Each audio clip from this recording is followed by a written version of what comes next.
Raríssimas, raríssimos e raríssimas, bom dia. René de Paula Júnior falando aqui no Radinho de Pilha, 6 de maio de 2025, terça-feira, mil perdões, ontem na segunda eu não pude gravar, eu passei a manhã toda na cadeira do dentista, olhando aquelas luzes pairando sobre mim como discos voadores, acho que é uma lembrança que atravessa a minha adolescência, a minha infância inteira. Eu sempre tive muitos encontros com profissionais do ramo odontológico, infelizmente, se bem que ontem foi um pouco diferente, eu já explico por quê. Não é? Acho que vale a pena já começar mais ou menos por aí, porque acho que foi um sinal de como as coisas podem mudar, mudar para alguns, não mudar para todos, não é? Como é que alguns reagem com a mudança, quem é que abraça, quem é que fica para trás. A questão é a seguinte, eu nunca tinha visto isso acontecer ao vivo, mas num certo momento o dentista puxou lá umas máquinas, não sei se você está olhando lá para cima, você não tem muita noção do que está acontecendo, não é? Mas eu percebi que ele estava movimentando algumas coisas por ali, quando eu menos espero, tem alguma coisa enfiada dentro da minha boca, calma, não é nada esquisito, mas era um scanner de mão, piscando lá que nem um louco, era um scanner de mão, um bastãozinho, como se fosse uma varinha mágica do Harry Potter, piscando que nem uma louca dentro da minha boca. Aquilo era um scanner 3D. Ele estava ali com aquela varinha mágica lá para cima e para baixo nos meus dentes e enquanto ele olhava numa tela, que eu naquele momento eu não conseguia olhar muito bem, ficava meio fora do meu ângulo, mas ele estava vendo em tempo real aquele scanner construir um modelo tridimensional dos meus dentes. Quando o modelo estava assim, suficientemente consistente, né, bastante detalhado, ele parou, aí interrompe o processo, ele vai sentar na máquina, ele vai fazer alguns pequenos ajustes ali na tela, praticamente um AutoCAD dentário odontológico, e aí ele pede para o robô, para o software calcular ou desenhar uma peça que se encaixe perfeitamente naquelas condições geométricas, né, da minha mordida. A máquina faz isso sem pensar duas vezes, fica ali pronta uma peça, ela manda as instruções para uma outra máquina, que praticamente não é exatamente, é uma máquina de usinagem, que em cima da mesa tinha ali uma maquininha de usinagem, né, com umas fresas, com umas cabeças mecânicas ali, uma máquina de controle numérico, ele pega uma peça pequenininha, um cubinho de cerâmica, ajusta ali, coloca nessa peça, ele ativa a peça, fala, olha, a peça vai estar, a máquina diz, em 5 minutos a peça vai estar pronta, ela começa que nem uma louca, ela a usinar aquela peça de cerâmica. 5 minutos depois, a peça está pronta, ele tira aquela pecinha dali de dentro, coloca numa outra maquininha ali do lado, que é um forno, justamente para curar aquela cerâmica, para que a cerâmica realmente se torne, né, cerâmica, e em 10 minutos a peça está pronta para você aplicar. E eu estava, literalmente de boca aberta, como se eu tivesse alguma outra opção, mas eu estava realmente, como se diz em francês, bouche bée. Eu fiquei imaginando ali, ou não precisava nem imaginar, era só me lembrar como é que era o processo antes, né, desse festival de Harry Potters e mágicas e coisas aparecendo do nada. Eu não sei se vocês, espero que vocês não tenham lembrança do cara enfiando na sua boca aqueles moldes com aquela meleca que sempre ia parar na sua garganta, você achava que você ia engasgar, você ia morrer, aí ele arrancava aquilo, mandava aquilo para não sei para onde, ia demorar não sei quantas semanas, aí você volta, aí o cara vai testar, não ficou pronto, não ficou bom, faz tudo de novo.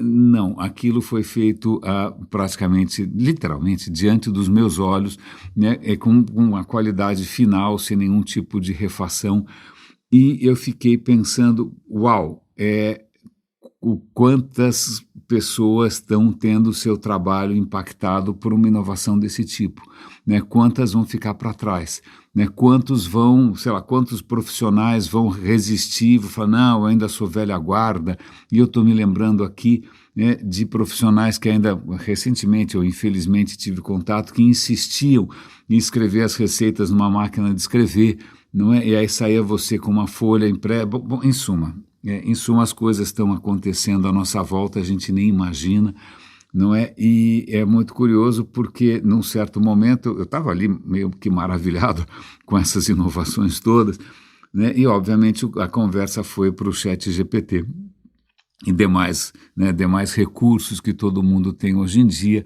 né?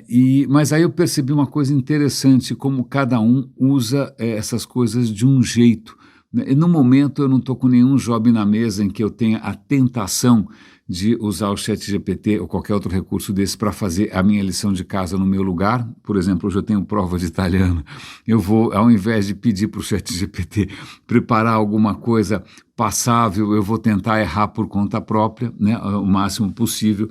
Errar para mim é um processo bastante instrutivo sempre, é por isso que eu carrego uma câmera de verdade comigo na bolsa, porque a câmera me permite errar, quando eu erro eu aprendo, né? Com o celular eu não erro nunca, então fica sempre do mesmo jeito, eu não tenho a menor ideia do que aconteceu.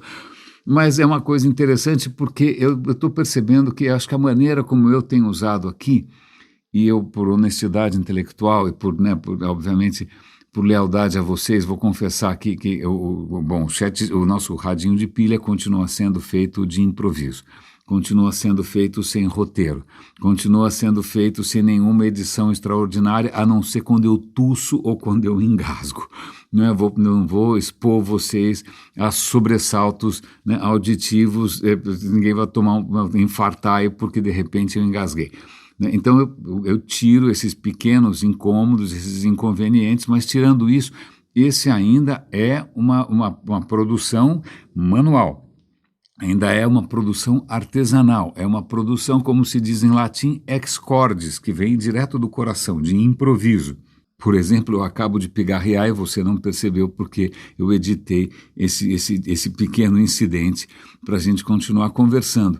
Mas uma coisa que o ChatGPT está fazendo cada vez mais parte aqui do nosso cotidiano é como interlocutor. Eu estava sentado na cadeira do dentista e eu não paro de pensar, é um defeito de fábrica, né? Eu não consigo parar de pensar e num certo momento eu me perguntei assim, por que que o óleo mineral é chamado de mineral? No que consiste um óleo mineral? Aí eu falei, puxa, eu fui lá pensando, quebrando a cabeça, louco para quê?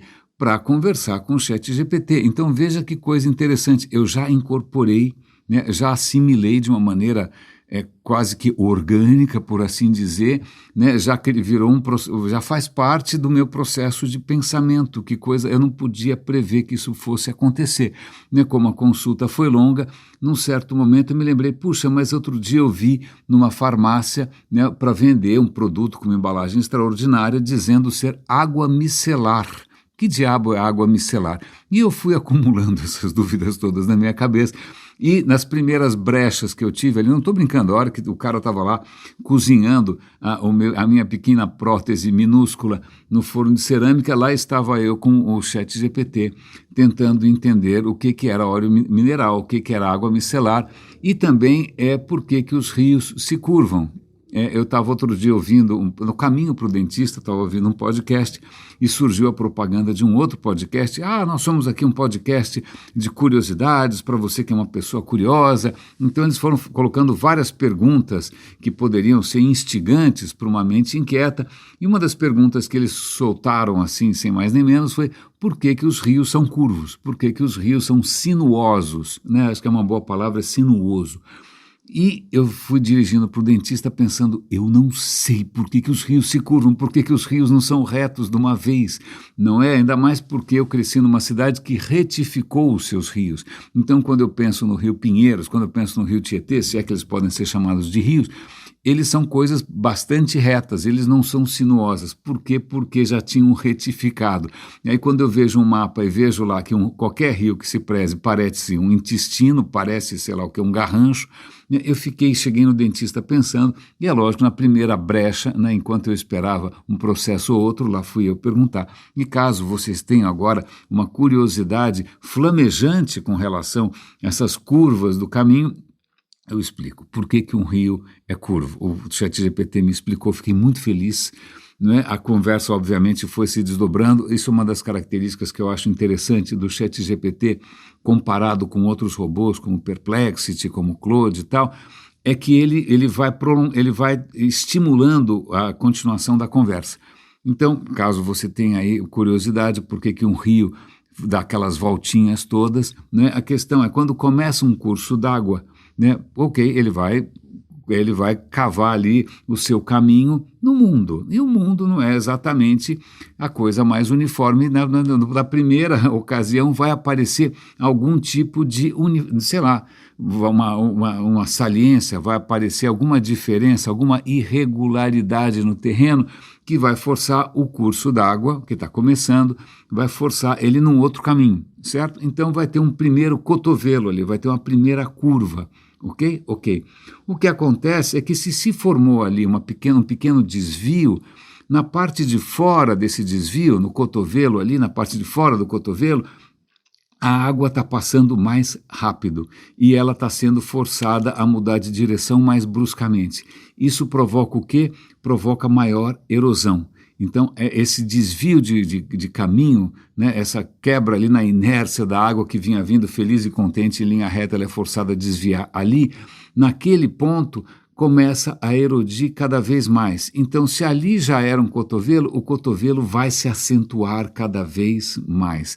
Né? Nesse ponto, a velocidade da água, e tem outros fluxos ali, a água ela faz uma coisa meio em hélice, e começa a escavar cada vez mais. No lado de dentro daquela curva, por outro lado, a água vai mais devagar, o que significa que ali vai começar a acumular sedimentos, daí que vem a expressão curva de rio, né, que muita gente já atribuiu a mim, você parece uma curva de rio, toda vez que você, né, vai num evento ou vai em algum lugar, você vai se enroscando nas pessoas e vai conversando, pois é. Então, vem daí, simplesmente no primeiro desvio que o curso d'água der, esse desvio vai começar a se acentuar cada vez mais, de um lado, porque a erosão é mais intensa, porque simplesmente a velocidade da água é maior, né, e do outro lado, por um processo de sedimentação. Tem outras questões aí, e por um milagre da edição você foi poupado de uma limpada de garganta um pouco ruidosa, mas veja só, o ChatGPT foi explicando isso e foi perguntando, olha, você gostaria de entender isso num nível, você quer as equações de Navier-Stokes? Né? Eu falei, não, mas me explica uma coisa aqui. Aí a conversa foi andando, eu falei, pera, um instante só, se a água é um fluido, por que a gente está falando aqui de força centrífuga? Não, mas veja bem, você tem que levar em consideração a viscosidade, todo fluido tem viscosidade. Aí a conversa começou a se ramificar, né, começou a fazer coisas sinuosas, mais ou menos como um curso d'água, ela foi se fazendo coisas sinuosas e já foi parando a circulação sanguínea, por que alguns remédios afinam o sangue e qual é o risco de um AVC. Uau! Então vejam que uma das coisas que realmente me fascina e que eu já incorporei no meu dia a dia é usar o ChatGPT como ali um companheiro de dúvidas, né? Eu não consigo replicar nada, eu não tinha nada parecido antes, a não ser, né, convivendo com alguém mais inteligente, mais bem formado, mas é difícil concorrer ali com o ChatGPT. Caso você tenha ficado subitamente intrigado com a questão de água micelar, caso você tenha pagado um dinheiro bastante considerável, alguma coisa exorbitante por uma coisa transparente, vamos lá. Isso até que eu achei interessante a história. Na verdade, eu já tinha há algum tempo perguntado sobre como que exatamente o sabão funciona. Então, isso tem a ver com a questão micelar. Vamos lá. Água, tá bom? Água é uma coisa espetacular, você tem lá as moleculinhas de hidrogênio e oxigênio juntas que fazem a água. A água dissolve muitas coisas, certo? Mas não dissolve tudo. A água dissolve açúcar, a água dissolve um monte de coisa, mas não vai dissolver azeite, não vai dissolver óleo, não vai dissolver a gordura da sua pele. Então, se você tomar um banho só com água, você vai tirar muitas sujidades da sua pele, mas não necessariamente o que tiver óleo, certo? Como é que você tira isso? Pois bem, já que a gente está falando de água aqui, algumas substâncias são hidrofílicas, elas têm afinidade pela água, elas se dissolvem na água. Outras substâncias são hidrofóbicas, elas não têm nada a ver com a água. É o caso do óleo, por exemplo. O sabão, que é uma substância extraordinária, que tem uma história que volta lá para o tempo da Babilônia, alguém descobriu que misturando gordura com cinzas, é um processo maluco, você gera ali moléculas que a gente pode chamar de surfactantes, bela palavra. O que acontece com o sabão é que a molécula do sabão, ela parece um girino. Ela parece também um espermatozoide, mas vamos ficar no girino, que acho que é uma coisa um pouco mais bonitinha. Imagina um girino. O girino tem um cabeção e um rabichinho, certo? Certo. Então, uma molécula de um sabão ou de qualquer coisa surfactante é assim. Ela tem uma parte maior e um rabichinho. A parte maior é hidrofílica, ela adora a água. A parte do rabichinho é hidrofóbica. Então veja que é uma molécula aí com duas propriedades, né, juntas ali, meio incompatíveis. Então quando você pega o sabão e dissolve na água, a coisa fica meio esquisita, porque uma parte do sabão quer estar feliz e contente dentro da água, a outra quer fugir o máximo possível. Então, o que acontece um fenômeno espontâneo. Essas moléculas de sabão, elas viram uma bolotinha, elas se fecham numa bolotinha. Por que uma bolotinha? Porque, já que os rabichos querem fugir da água, os rabichos ficam do lado de dentro dessa bolotinha e a parte hidrofílica, que é um pouco mais sociável, que gosta de conversar com a água, fica do lado de fora. Então, ficam todos os rabichinhos virados para dentro. Então, quando você tem o sabão dissolvido, ele se organiza espontaneamente assim. Esse tipo de organização é chamado de micelar. Essa maneira de você organizar espontaneamente é uma forma micelar de organizar as moléculas. Agora, quando você passa a água com sabão na sua pele, o que acontece é que, veja que interessante, né? A gordura na sua pele é hidrofóbica. Essas bolotinhas micelares, quando elas chegam perto de alguma coisa que também é hidrofóbica, a parte hidrofóbica eles vão praticamente capturar, elas vão praticamente engolir essa coisa hidrofóbica fala, opa, que legal, achei um lugar para fugir dessa água chata à minha volta, achei aqui um refúgio, né? Então esses girininhos, né, a parte que é hidrofóbica, que não gosta da água, ela vai acabar chamando para si a gordura da sua pele, né, a gordura da sua pele vai ficar envolta nessa bolotinha, né, falei, opa, que beleza, agora eu estou protegido da água e pronto, você tirou a gordura da sua pele.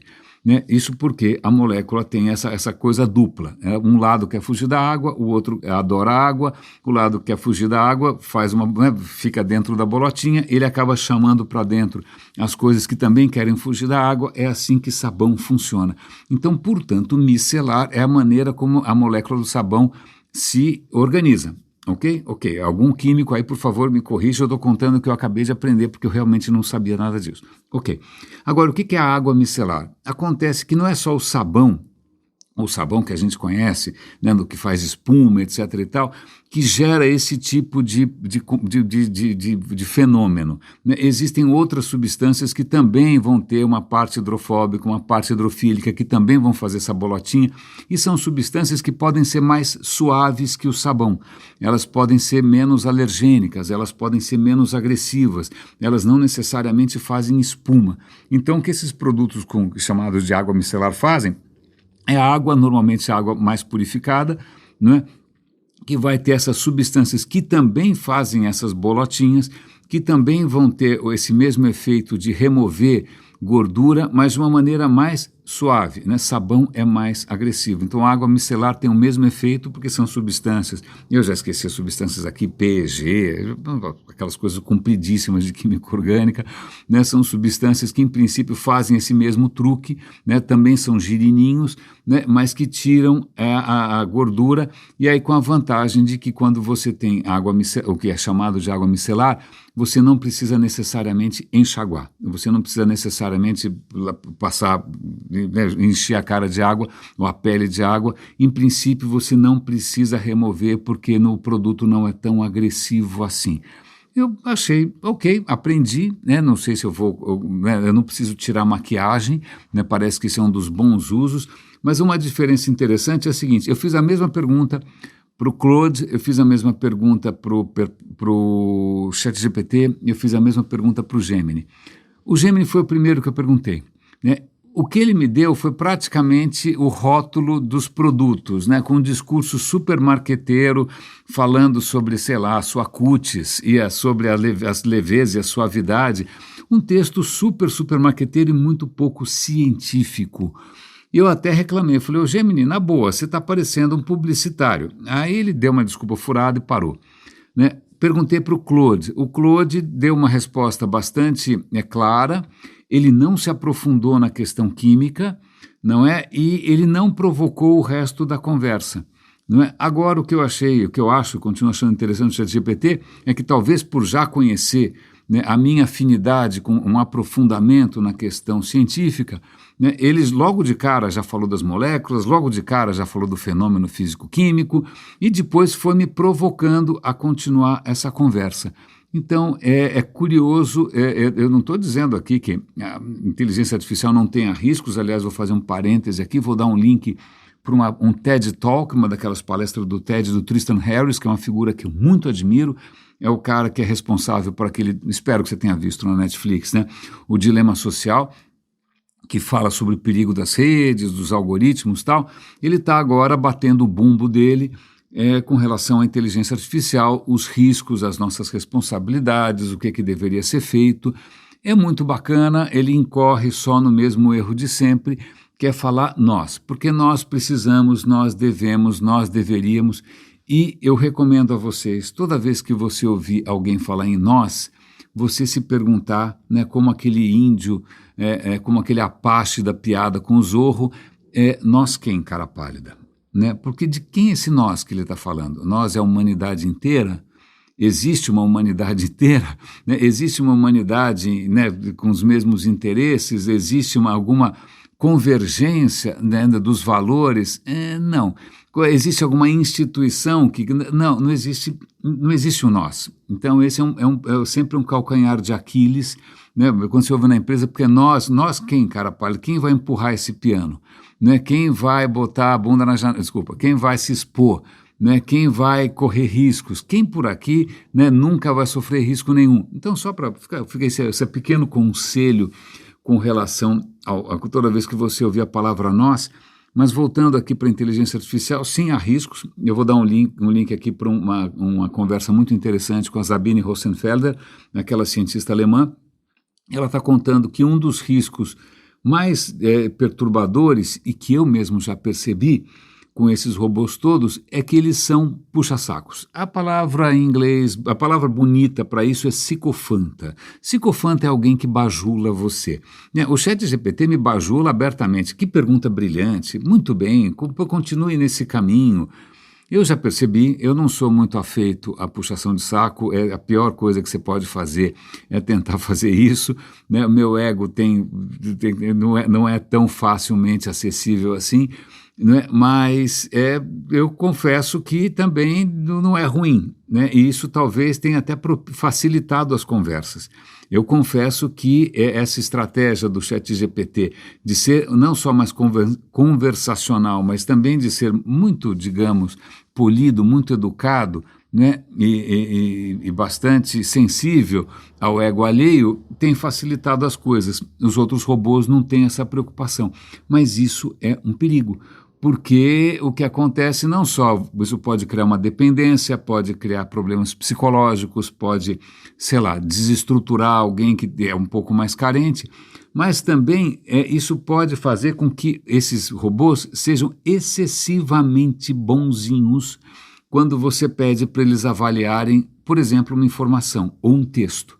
Né? Então ela está citando o caso ali de casos e casos em que você pede para um desses robôs avaliar um paper que de repente um paper científico que não é consistente, que não é de boa qualidade, e o robô pisa em ovos para não falar mal, o que não é bom. O que, ok, tudo bem, de repente é a própria empresa se protegendo, né, de qualquer tipo de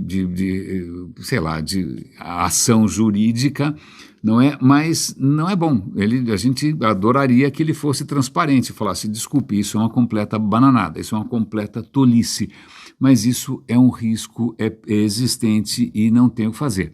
Mas o que é interessante, já que a gente está falando aqui dessas conversas, e ontem eu estava, imagina, horas e horas deitado ali, esperando, né, todos esses procedimentos, que aliás vão retomar daqui a 10 dias, eu não parava de pensar, e eu estava pensando em uma outra questão interessante, que é a seguinte: o The Rest is History, que é aquele podcast em inglês que eu assino, sou membro do clube, que eu adoro, tal, eles tinham feito uma série sobre 2 obras literárias no Japão, que a gente poderia chamar no Japão medieval, no Japão de 1000 anos atrás. Né? É muito interessante, acabei de voltar do Japão, qualquer coisa que me ajude a entender um pouco a civilização é muito bem-vinda. Foi muito surpreendente saber que enquanto, sei lá, no ano 1000, enquanto, sei lá, daqui a pouco a Europa está querendo fazer cruzadas, os vikings estão batendo cabeça na Inglaterra, né, os normandos estão... Não, no Japão você tinha uma corte sofisticadíssima, não é? Onde, de repente, o que mostrava o seu valor era o seu domínio da poesia e da caligrafia, né? Você jamais seria um Dom Juan, um conquistador, né? Você jamais teria um sucesso amoroso se você não fosse, né, versado na poesia, na língua chinesa, na caligrafia, né? Onde você tem, de repente, 2 obras literárias gigantescas, né, que sobreviveram ao teste do tempo, sendo criadas ao mesmo tempo por 2 mulheres, né, veja bem, 2 mulheres fazendo 2 clássicos da literatura, né, numa época que a Europa era de um machismo extraordinário, né, todas as obras literárias que você tem nessa época na Europa são proezas de machos alfa, são guerreiros, são sei lá o quê, são gente arrancando cabeça, né, gente matando não sei quem, morrendo de maneira gloriosa. Não, essas 2 obras literárias têm a ver com o amor, têm a ver com o dia a dia numa corte, então foi absolutamente fascinante essa história. Mas eu estava tentando contrapor essa imagem do Japão tão idílica, obviamente com um papel mais recente. Vale lembrar que esse mês, daqui para frente, a gente está comemorando 80 anos do final da Segunda Guerra Mundial. Então agora no dia 8 vai ser o que eles chamam em inglês de VE Day, que é o dia da vitória na Europa, né, que é quando finalmente, acho que é 8 de maio, se eu não me engano, né, quando Hitler se mata, inclusive. Esse é o dia da vitória na Europa. Você tem logo depois o dia da vitória no Japão, se eu não me engano, com as bombas atômicas, e você tem o dia D, né? O dia D que já passou, o dia D é o dia do desembarque. A gente está comemorando 80 anos. E tem um fator interessante aqui, porque 80 anos, dependendo da sua idade, parece muito, mas meu pai tem 93.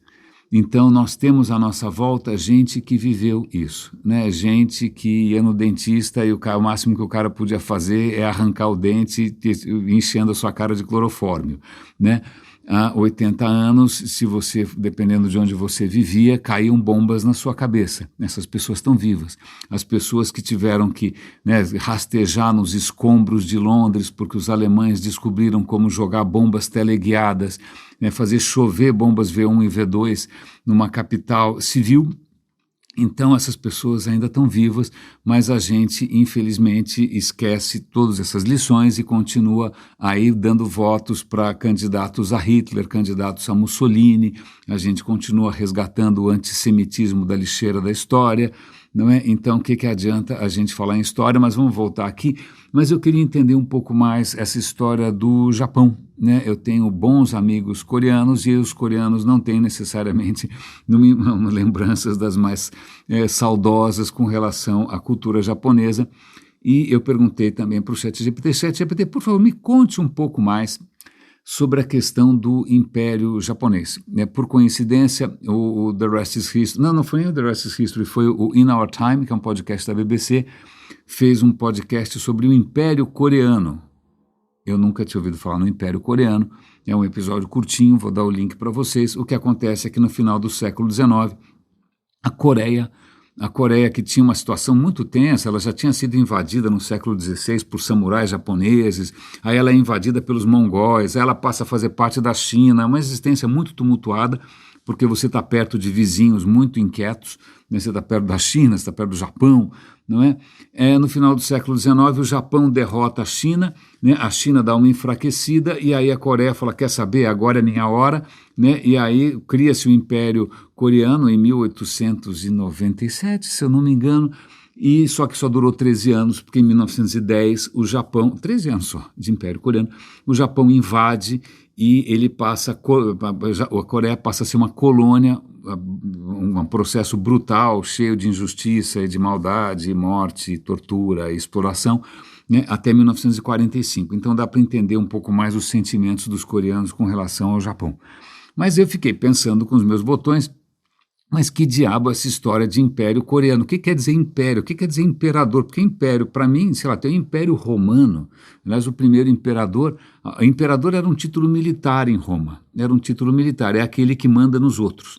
Né? Augusto, né? Quando o Otaviano se declara Augusto, ele não quer se declarar um déspota, não quer se declarar, né? Ele pega lá um título que não tinha sido usado ainda nessa função. Ah, eu sou o imperador.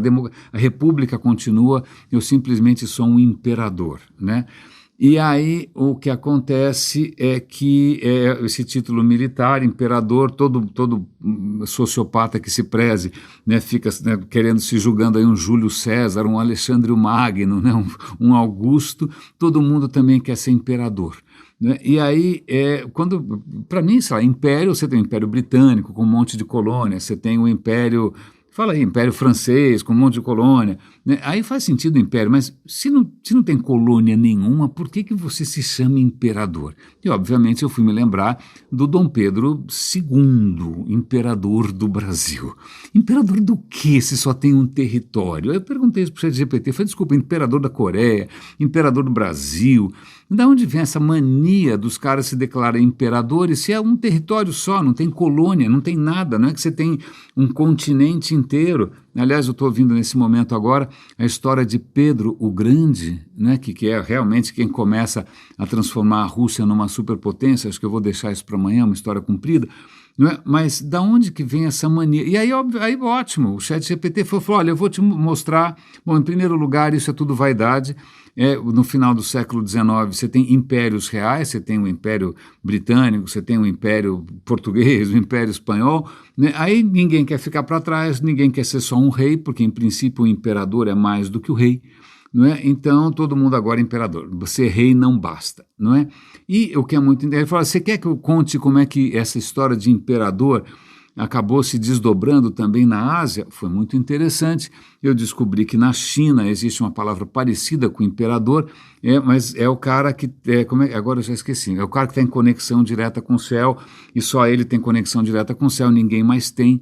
Então, se você está na Coreia, você está subordinado, você pode ser um rei da Coreia, mas você não vai ser eu ia usar uma metáfora de natureza genital aqui, mas se você é o cara mais importante, né, conectado, não só a China pode, e num certo momento a Coreia resolve fazer, quer saber? Eu também vou fazer um templo com conexão direta com o céu, eu não preciso da China, então eu também sou a mesma coisa que o imperador chinês, e o Japão também, todo mundo quer ser a mesma coisa, e é um bando de homem que de repente ou tem algum problema com relação a dimensões anatômicas, ou não sei, não tiveram aprovação da mãe, e por conta disso a gente tem esse monte de candidatos a imperador por aí. Você tem o Trump posando de papa, como se não bastasse. O cara já deve estar pensando, puxa, depois de presidente dos Estados Unidos, eu acho que eu vou ser o imperador do cristianismo, o imperador da cristandade. E já que a gente falou de cristandade aqui, e já que eu falei rapidamente aqui do imperador da Pedro II,